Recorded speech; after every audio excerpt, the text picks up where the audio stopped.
Yo, yo. Welcome back to Son of a Preacher Man. As always, I'm your host, the Soapman. Now, I apologize for the lighting, y'all. It's a little late in the evening, but you ain't tuned in to see me no way. So, without further ado, let's just jump right off into the episode. In my last episode, David slew the Anakim Philistine giant Goliath. In today's episode, we'll ask the question, how did he do it? How was David able to accomplish such a great and magnificent feat? Why wasn't he afraid to fight the giant Goliath when everybody else was? What did he have going for him? What did he know that everybody else didn't? What was the secret behind his success and his defeat of the Philistine giant Goliath? So that's what today's episode is all about. How did he do it? How did David do it? How did David defeat the giant Goliath? If you've read this story before, hopefully I'll show you some things that you may have missed. But here's a spoiler alert. David's success, at least I believe, the root of David's success is this. Like Moses before him, David was a genius. Ladies and gentlemen, I intend to prove to you this episode that David was a genius. And that's how he defeated Goliath. I tried to tell you in previous episodes, back when I had the episode, The Genius of Moses, I tried to tell you that Moses' success was rooted in his genius. The Bible doesn't come flat out and tell you this. It's just something I noticed. It's just something I deciphered. It's something I discovered, and I know I'm right. There is a vein going through the ancient Israelite tribes. There is a vein of genius.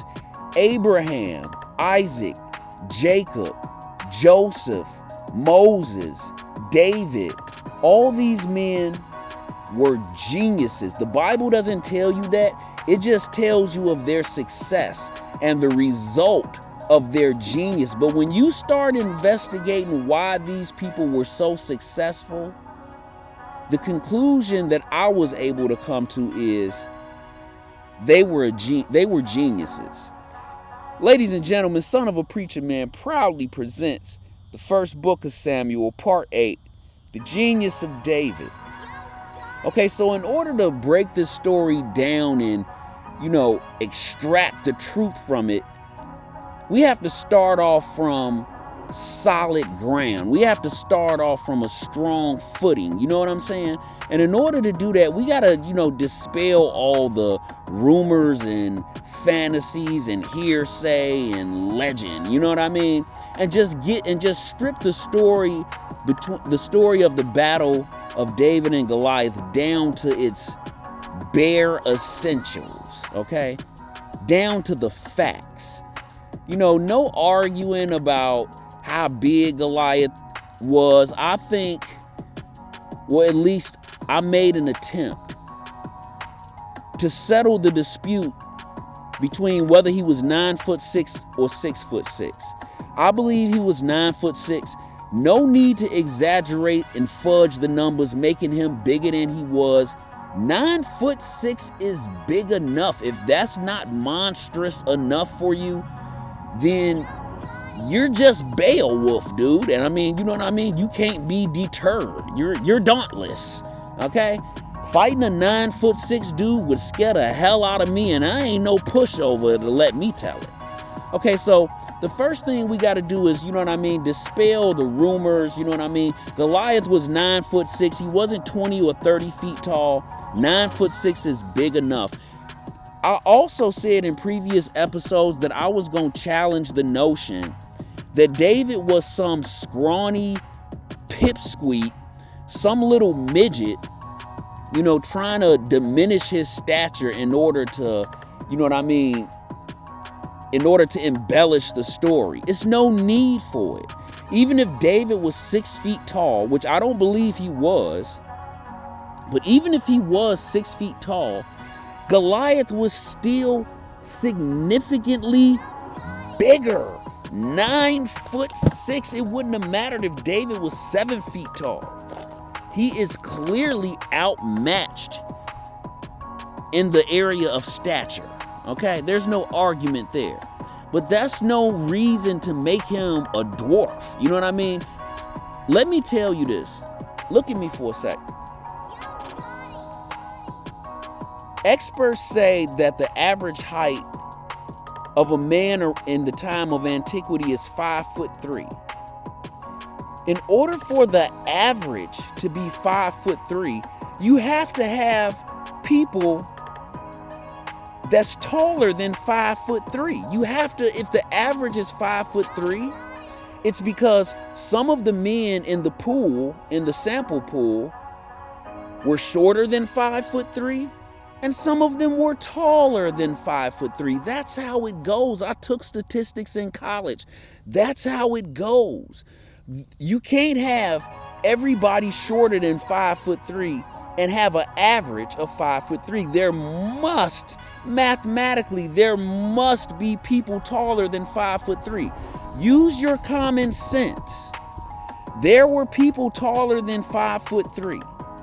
There were people, would it be a far stretch to say that there were people who were 5'6", 5'7", 5'8"? Would you go so far as to say there were people who were 6 feet tall? Okay, so the Bible says that Saul was a shoulder and a head taller than any man.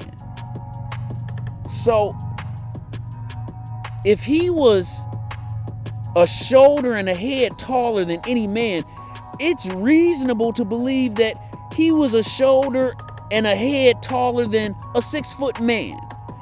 Even though the 6-foot man is an oddity, even though he's an outlier, Saul is considerably taller than him. The Bible says that David's brothers were goodly. When the prophet and last judge of Israel, Samuel, saw David's eldest brother Eliab, he said unto himself, surely this must be God's chosen one. So that lets you know that Eliab was not 5'3". He was probably a 6-footer. Even though David may have been the runt of the family, it's no need to think that he was like 5'5". If all of his brothers were tall, chances are he was tall. Now that doesn't mean he was 6 feet tall. That doesn't mean he was as tall as his brothers. By all accounts, he was the runt of the family and was not as tall as his brothers, probably the shortest of the 8 boys born unto Jesse. But that doesn't mean he was 5'3". My pick, I say David was about 5'9", 5'10", of normal height, probably about my height. There's no evidence to suggest that he was 5'3", what experts say the average height of a man was. There is evidence to say that he was above average for height because his brothers, the Bible say, were goodly, which means tall. So if his brothers was tall, either his mama or his daddy was tall, it's in his genes to be tall. Maybe he ain't as tall as his brothers, but look at the evidence. Stripping it down to the bare facts, the evidence points to him being of normal height or slightly taller than average. I would place him at about no shorter than 5'7", no taller than 5'10". The next thing I want to tackle is his age. A lot of times David is depicted as this young boy who looks like he's like 11 or 12, or you know what I mean? Like pre-teens. Numbers chapter 1 verses 45 says, so were all those that were numbered of the children of Israel. by the house of their fathers, from 20 years old and upward, all that were able to go forth to war in Israel. So what that verse shows you is that the Mosaic law says only men 20 years and older are a fighting age. That was the Mosaic law. And the Mosaic law was practiced at Saul's time. One of the things that the Mosaic law says is that you're not to number your men. In a couple episodes ago, we talked about how Saul went to battle with the Philistines and he numbered his men. Now, the Bible didn't make a big deal about it, but my mother did. She said, he wasn't supposed to do that. And I said, I'm gonna probably have to include that in one of my episodes because technically she's right. The Mosaic law was followed strictly by the prophets and by the kings of Israel. So the rule was you had to be at least 20 years old in order to go to war. So, by all accounts, what the evidence points to is that David was not yet 20 years of age. So, where does Soapman say he was? Here's another clue. 1 Samuel chapter 16 verses 14 through 22 says, and this is talking about, at this time, well, let me just read it. It says, but the Spirit of the Lord departed from Saul, and an evil spirit from the Lord troubled him. And Saul's servant said unto him, behold now, an evil spirit from God troubleth thee. Let our Lord now command thy servants which are before thee to seek out a man who is a cunning player on an harp. And it shall come to pass when the evil spirit of God is upon thee, that he shall play with his hand, and thou shalt be well. And Saul said unto his servants, provide me now a man that can play well, and bring him to me. Now listen to this closely.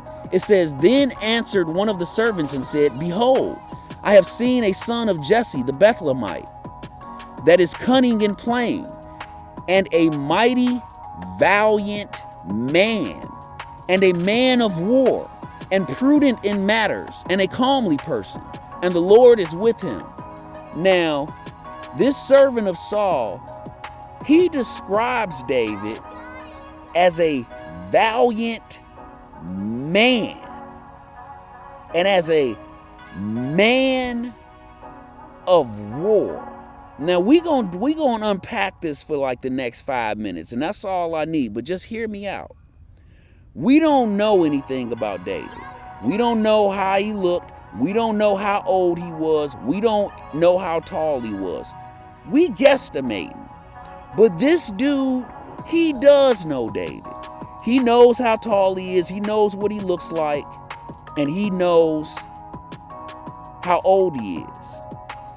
So taking his account, he describes David as a man. Not just any man, but a valiant man. A man of war. Prudent, meaning wise in matters.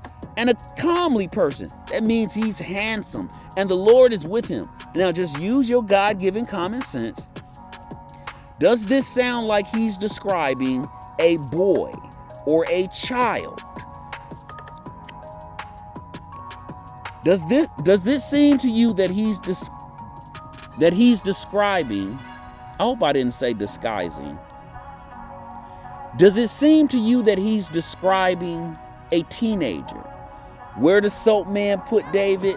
I put David at, okay, so you have to be 20 to go to war. I personally think he was about 18 or 19, but no younger than 16. No younger than 16, no older than 19. Soapman's pick is 18 years of age. Okay, now, this is what I want to go back to. This servant that describes David, he describes him, he heaps praises upon this man. Okay? What has David done in his short lifespan to deserve such accolades? This man says, behold, I have seen a son of Jesse the Bethlehemite that is cunning in playing. Okay, that's what you're looking for. Somebody who can play well. But he goes further and he says, a mighty valiant man. What does that mean? It's like he's describing a hero. He says, and a man of war. This kid isn't even in the army. He isn't even old enough to be in the army. Why is he saying he's a mighty valiant man and a man of war, as if David was some veteran war hero? And he also goes further. He says, and prudent in manners, and a comely person. He even calls him cute. And he says, and the Lord is with him. Now, what has David done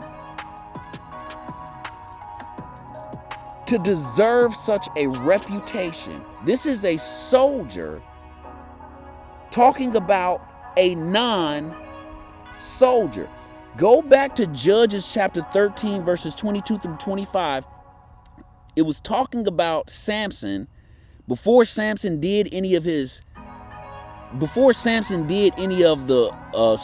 great feats of strength that he's known for. It says, and the Spirit of the Lord began to move him at times in the camp of Dan between Zorah and Eshtaol. So what that means is, before Samson became famous for his incredible feats of strength, he was known around town. The people between the camp of Zorah and Eshtaol, the people in the camp of Dan between Zorah and Eshtaol, they knew of Samson. It doesn't say what Samson did. It doesn't give an account of what Samson did. But what this alludes to is that Samson was a hometown hero. He was already a legend at home before he became a legend abroad. And that's what it seems like with David too. Before he goes to fight Goliath, some people know him and they're impressed. Before David goes to fight Goliath, he has a conversation with his brother, and it is an example of his genius because he handles the situation brilliantly. David is a political genius. He is a warrior, poet, and a brilliant strategist. He gets into an argument with his brother. Well, his brother really, gets into it with him. His brother starts kicking up dust like, hey, what are you up to? David is talking trash. He's alluding to going to fight Goliath. He's saying, who is this uncircumcised Philistine? So David's brother Eliab, let me calm down. I'm sorry, I'm getting excited. David's eldest brother Eliab pulls him to the side. He's like, man, what are you doing? What are you up to? You not slick. He says, I know the naughtiness of your heart and your pride. You've come to see the battle. And David does something real slick. Instead of arguing his brother, he turns.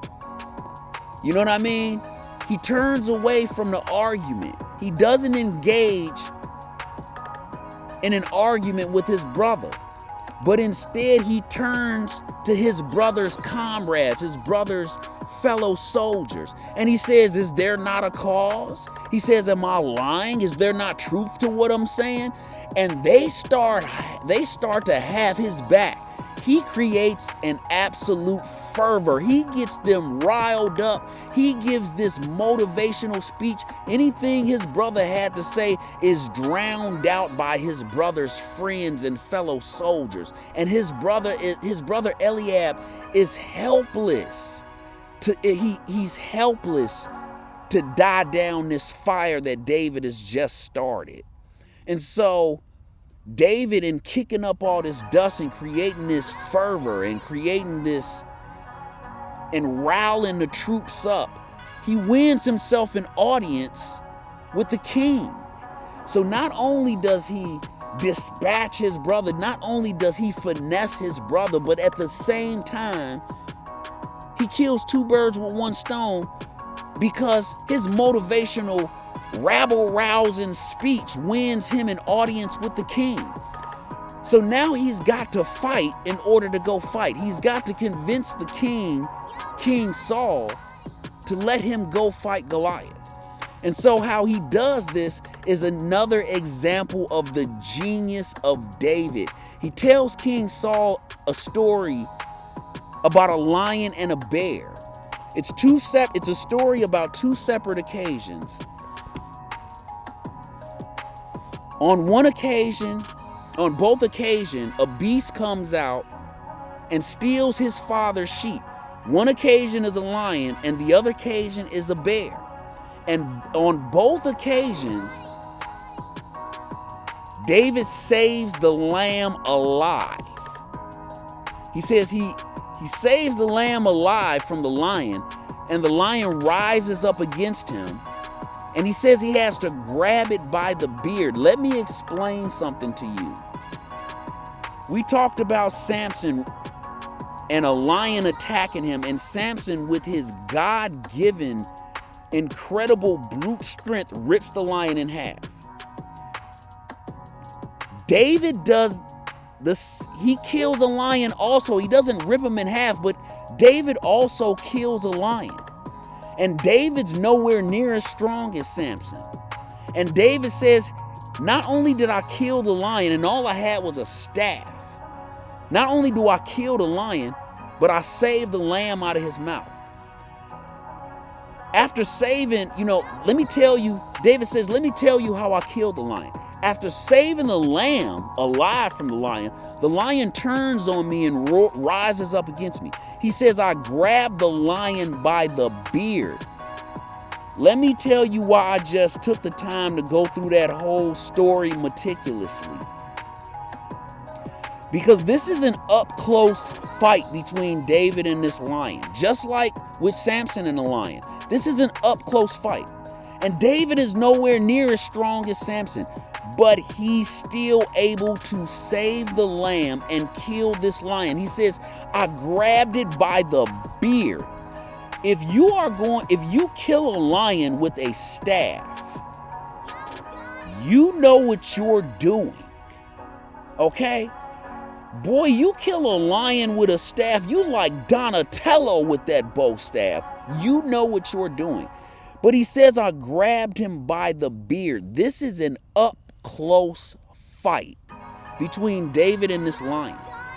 So, on a separate occasion, the same thing happens with a bear. A bear steals one of his father's sheep.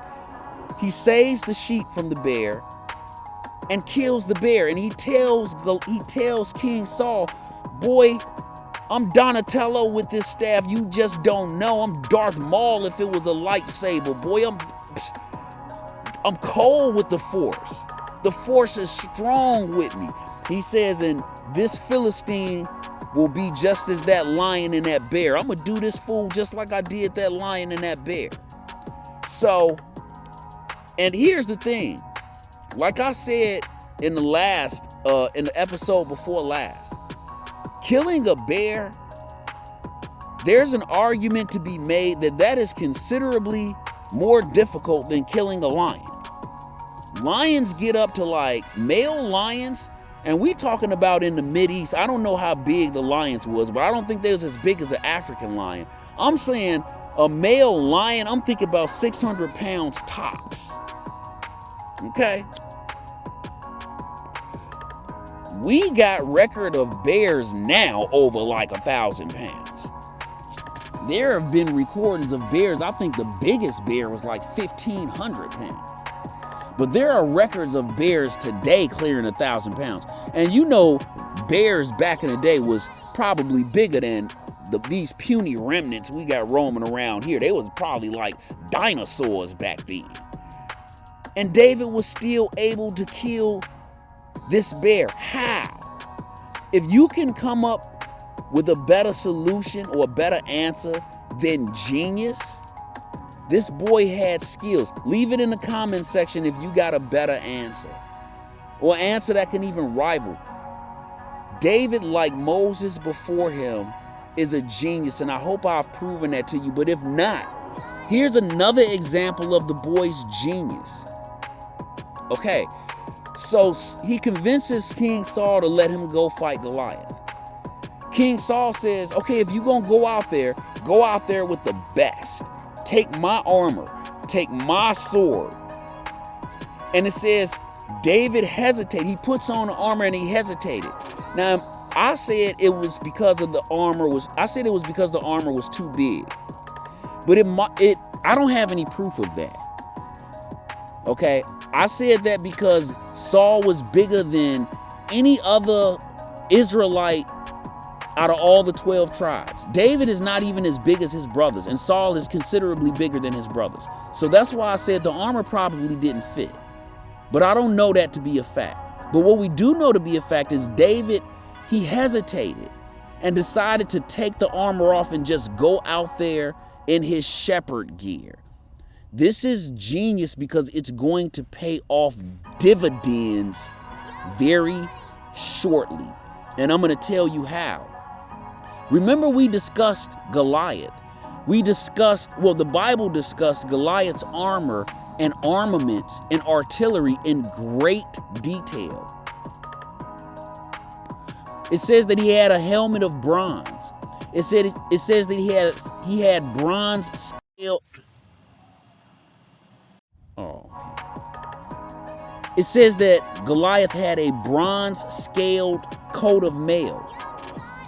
Legend has it that there was some iron intermingled with those bronze scales. It says he had a great sword. It says he had a spear and greaves upon his shin. And then it gave the weight of his bronze coat of mail, 5,000 shekels. We said a couple episodes ago, and probably the last episode. Sorry, let me get rid of this. We said a couple episodes, and probably the last episode, that it is generally agreed upon that 5,000 shekels equates to around 125 pounds. We talked about his helmet, his bronze helmet, probably weighing 30 to 40 pounds. His greaves probably weighed 15 pounds together. 7.5 pounds a piece, let's say. Or maybe 8 pounds a piece. His spearhead was 600 shekels, which we determined and is agreed upon is around 15 pounds, 3 to 4 times the size of a normal spear, because this man is 3 to 4 times the size of a normal man. But the point I'm trying to get across and hammer home to you is this man is armed like a tank. It says that the shaft of his spear was like a weaver's beam, and we showed replicas in the last episode. By all accounts, this man was a human walking tank, and he was armed like a tank. He was armed to the teeth. He was armored to the hilt. A walking sentinel of a man. The only things that would have been exposed were his knees and thighs and his arms. And that's if he didn't have any gauntlets or wristbands on, or wristwear. But in contrast, David's barely got anything on. He took off Saul's armor. He removed Saul's armor and chose to go out there basically in little more than animal cloth and fur. He's not even lightly armed. He wouldn't even be considered light infantry. And 1 Samuel chapter 17 verses 41 through 47 says, "And the Philistine came on and drew near to David, and the man that bare the shield went before him. And when the Philistine looked about and saw David, he disdained him, for he was but a youth and ruddy and of a fair countenance. And the Philistine said unto David, Am I a dog that thou comest to me with staves?" Now check this out. The Bible says that when Goliath looks about and sees his opponent, David, he disdains him. Now, do you think that Goliath noticed that David wasn't wearing any armor? Of course, Goliath looked around and it says he saw that he was cute, of a fair countenance. He's little, he's scrawny, he's not a soldier, he's not even armed. So Goliath did what we expect that he would do. He laughed. He said, "Is this a joke? Come on, you gotta be kidding me." He says, "Guys, come on. But do you think Goliath noticed that David had nothing shiny with him? He didn't have any armor on. He didn't have any weapon. He was without metal. There was no metal on David. No sword, no shield, no armor. This man came out to fight naked." And the thing that's really most peculiar to me is Goliath makes mention of Goliath makes mention of David's staff. Let's go back. Goliath says, "Am I a dog that thou comest to me with staves?" So it may not, some people may say I'm making a mountain out of a molehill, but here's the thing. It's evidence of all the things that Goliath could have said. He makes mention that David came out to fight with a stick. To me, that says that's what he notices. To me, that says Goliath is under the impression that this is going to be a up-close fight.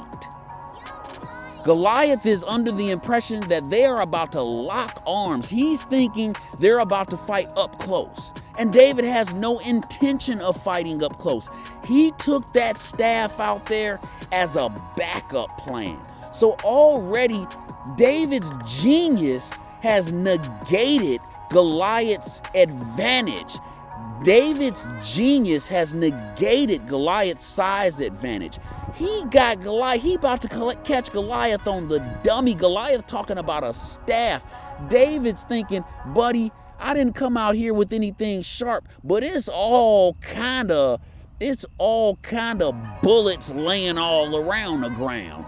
The ground is full of bullets." He says, David's thinking to himself, "I have an unlimited resource of shurikens." Okay? It's unlimited bullets and shrapnel and armaments around here. "I have no intention of fighting you up close, buddy. This stick is a backup plan." 1 Samuel chapter 17 verses 37 through 40 reads,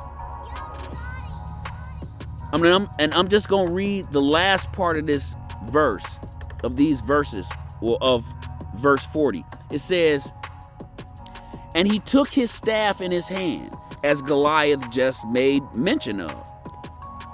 And he chose," this is before David goes to fight Goliath. This is as he's on his way to go fight Goliath. And it says, and it says, "And he took his staff in his hand, and chose him 5 smooth stones out of the brook, and put them in a shepherd's bag which he had, even a script, and I have in big bold red letters, and his sling was in his hand. And he drew near to the Philistine." Now, why do I have this in big bold red letters? As you can guess, it's because Goliath seems to overlook the fact David has his sling in his hand, but Goliath does not make mention of David's sling. Maybe he sees it, maybe he doesn't. What he makes mention of is David's staff. Okay? He doesn't say a word about the slingshot. He says, "Am I a dog that you come at me with staves," meaning sticks? Now, he don't know David is Donatello with that bow staff. Otherwise, he wouldn't have said that. Okay? David is so cold with that bow, he done whooped a lion and a bear. Probably bear might have been Goliath's size or even bigger. So I'm pretty sure Goliath and his shield bearer, they are underestimating David.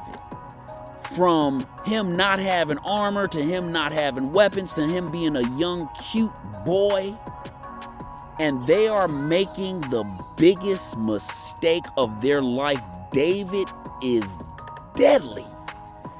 Judges chapter 20. I want to go back to to Judges chapter 20, verses 13 through 17.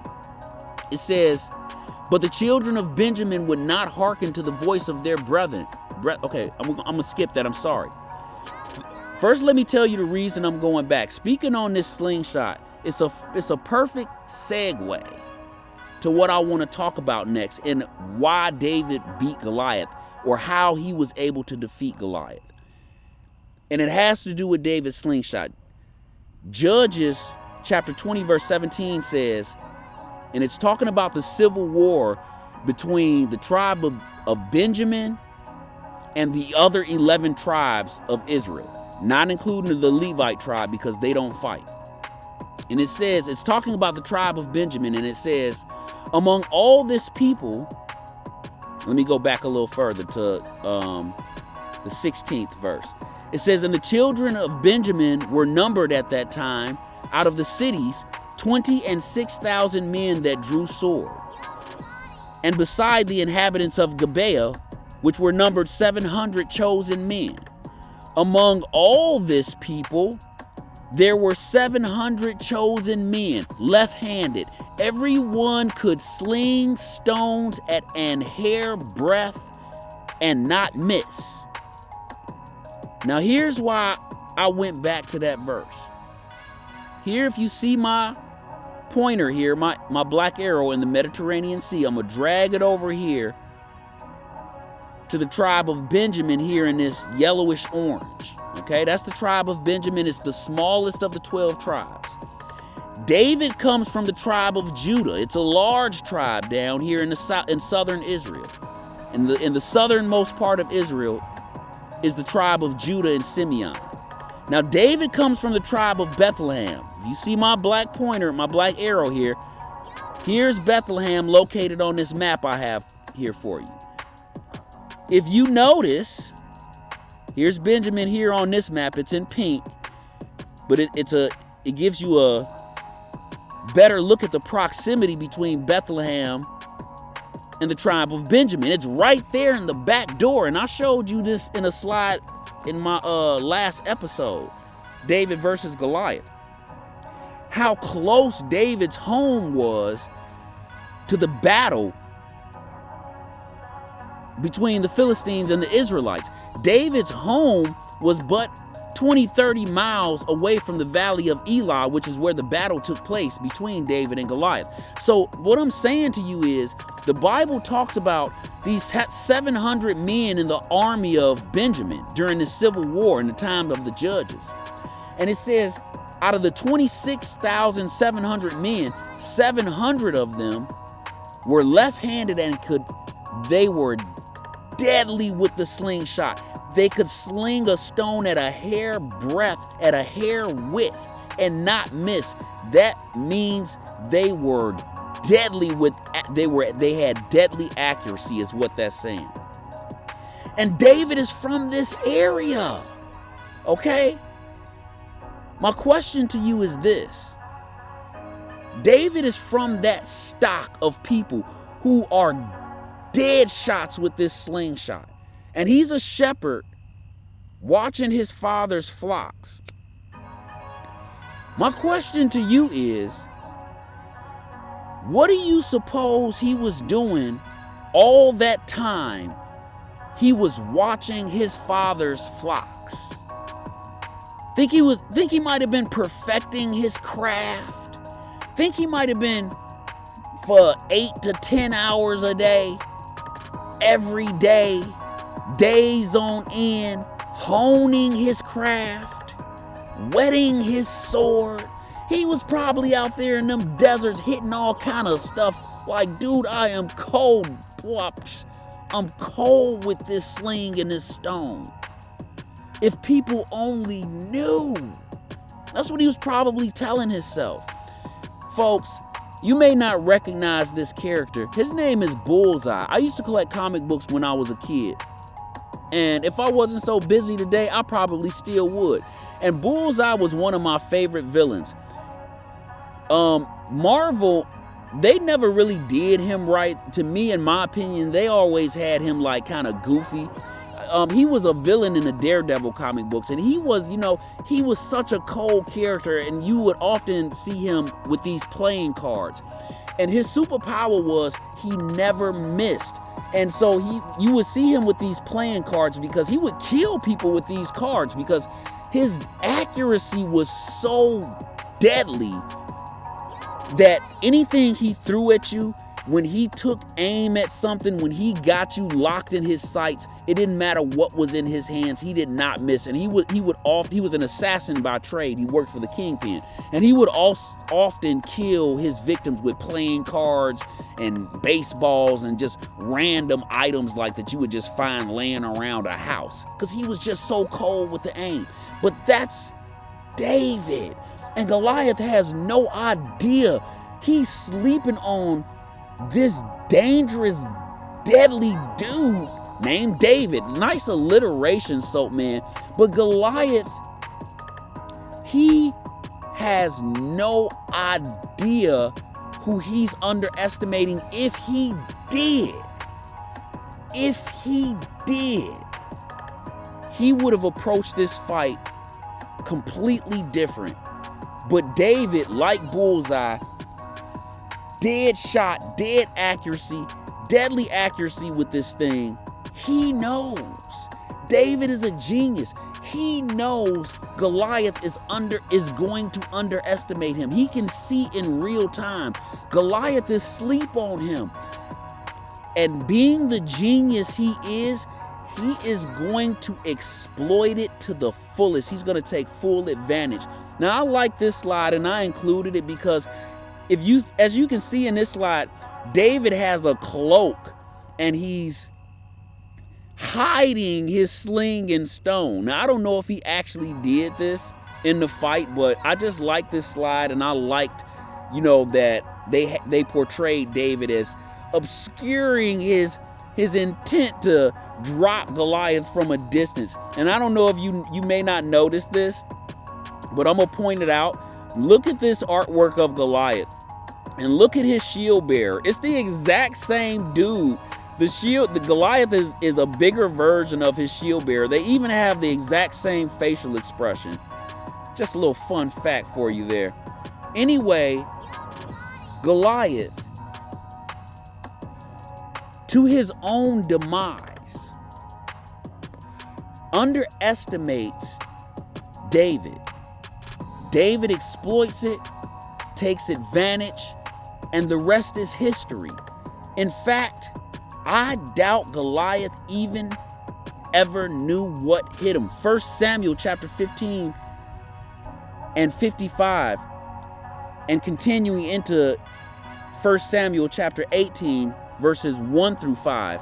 We're moving on now from the fight of David and Goliath, and it reads, "And when Saul saw David go forth against the Philistine, he said unto Abner, who is his captain, the captain of the host, Abner, whose son is this youth?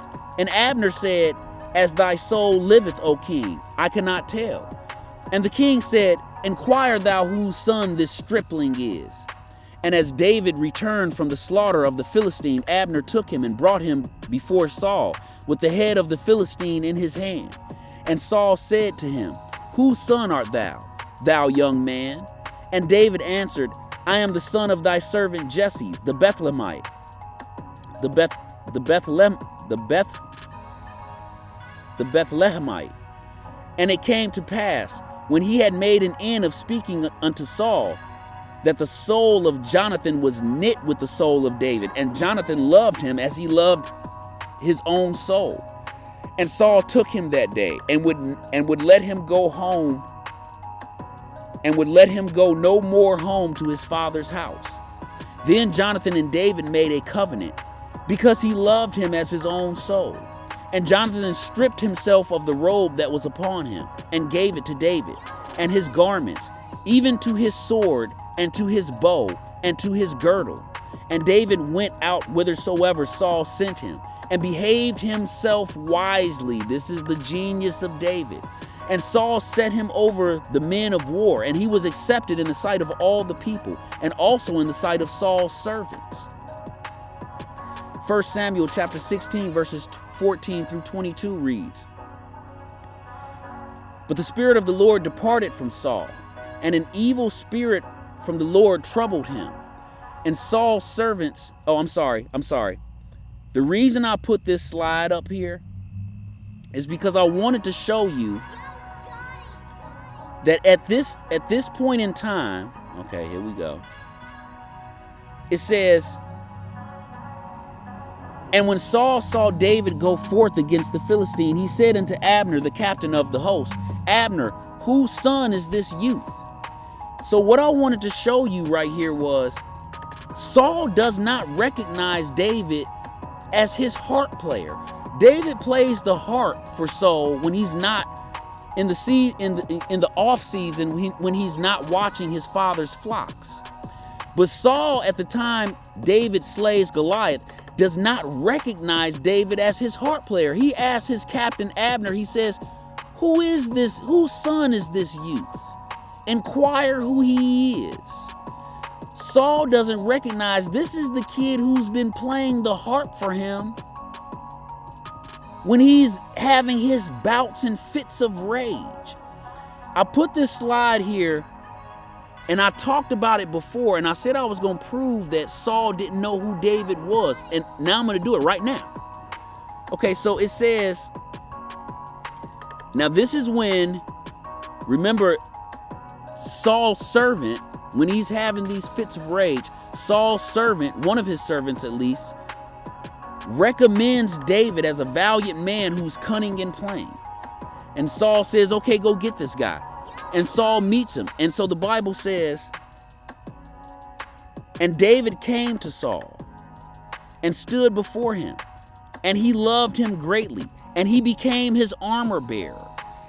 And Saul sent to Jesse, saying, Let David, I pray thee, stand before me, for he hath found favor in my sight." Now this is 1 Samuel chapter 16, verses 14 through 22. This is before David fights Goliath. So how is it that Saul does all this stuff, that he loves David, and he makes him his armor bearer, and he sends to Jesse, David's father, saying, "Let me keep him. He's found favor in my sight. Let me keep him"? That's because this is one of the things the Bible does. It'll give you a brief synopsis, okay?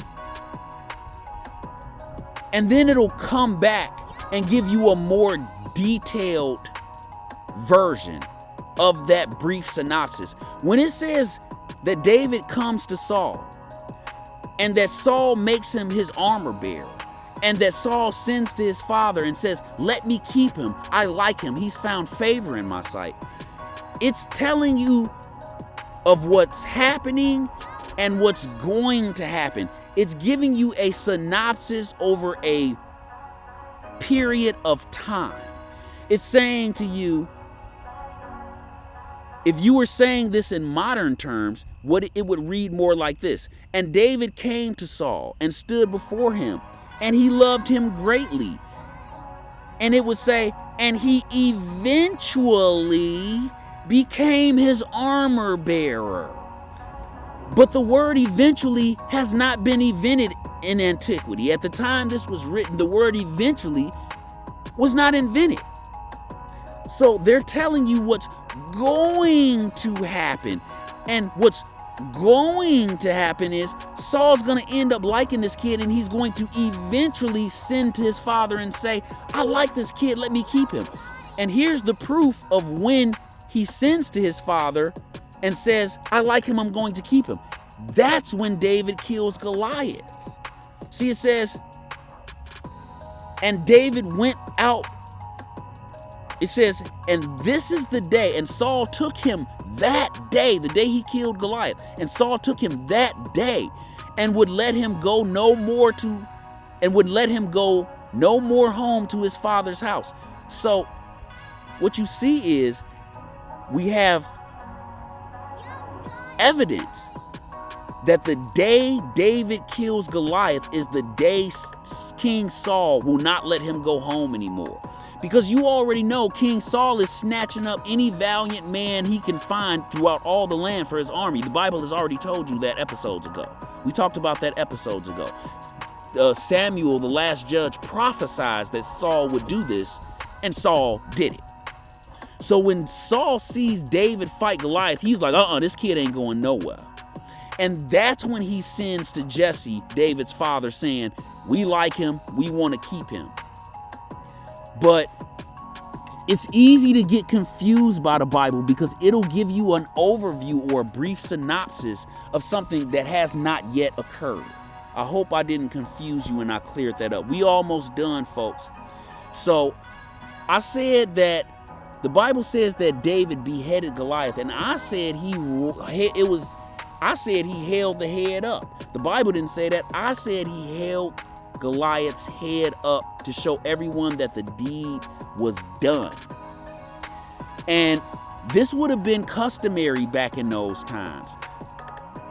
When David beheads Goliath, it's to bring the head back to the king, and it was customary to do so.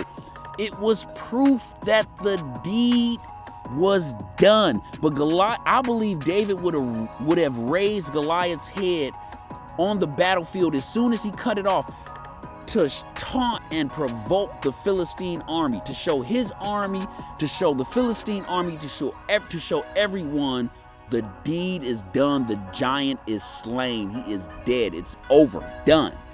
But anywho, he brings, and okay, to back up this point, think about the Indians, okay, and how they used to scalp their victims. And the reason the Indians used to scalp their victims was because they wanted to have proof when they came back home and told the war stories of all their victims. Oh, I slayed 20 men. And, if anybody doubted them, well, hey, look at the 20 pelts that I've brought home. Look at the 20 scalps of men that I've brought home. So David is doing the same thing, except he takes it a step further. He didn't bring back a scalp. He brought back the whole kit and caboodle. He brings back Goliath's head, hole in it and all, just like the Indians used to scalp people, or just like the Indians will scalp people thousands of years from David's time. So David brings Goliath's head back to King Saul, presents it to King Saul. And the reason he does this is to show Saul, hey, I fulfilled my end of the bargain. Word was you was giving out riches and your daughter and a captain position to the man who slayed this monstrosity. Heard you had a giant problem. Here you go. I fulfilled my end of the bargain. Here is the proof. He brings back Goliath's head and sword, which technically now belong to David. Everybody's happy. Saul's happy. The troops are happy. You know why the troops are happy? Because none of them had to go out there and fight that big behemoth.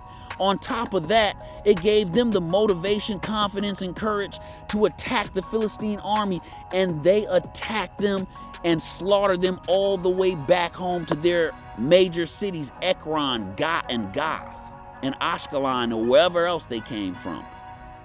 David wins the day. He is the hero of the day. There's no doubt about that.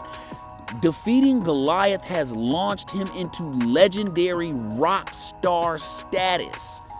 And Saul's happy about that. This is one of his soldiers. This David reflects good upon him. David is a good reflection upon him. He's got him in bullseye now within his ranks. A dead shot. A hero. And he's happy. Everyone's happy. Strike up the band. The troops are cheering. The band is playing. Saul is happy. Even Jonathan has now developed this affinity towards David. The Bible says he loves David as he loves his own soul. He strips himself bare of his weapons and gear, gives David his sword, his bow, his girdle, and they become bosom buddies. Now, why is this significant? Because Jonathan is the prince and heir to the throne. David is in a good place, folks. And we gonna end this episode on a happy note, because best believe it will not last long. I want to thank you for joining me for this episode of Son of a Preacher Man. As you can see, we into the wee hours of the evening. And I don't want to hear one black joke. If you got any questions, comments, insults, compliments, or flirtations, please leave them in the comments section. If you want to chop it up with the Soapman, leave it in the comments section. If you're new to this channel, hit that like and subscribe button. Yo, I want to thank you for joining me for this episode. I'll see you next time. Same soap time, same soap channel. We out.